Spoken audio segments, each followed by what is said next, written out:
مصطفى مصطفى منبع للصفا، سيد الأنبياء مشعل في الوفاء، كان في عطفه لليتامى دفاع.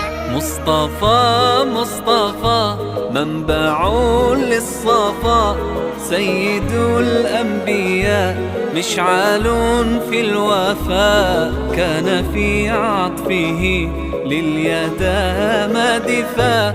حن قلبي له فاض شوقا إليه، ليس أرجو سوى شربة من يديه. الصلاة عليه والسلام عليه، للسماء ارتقى فأتى بالنقاء، وغدا وجهه نيرا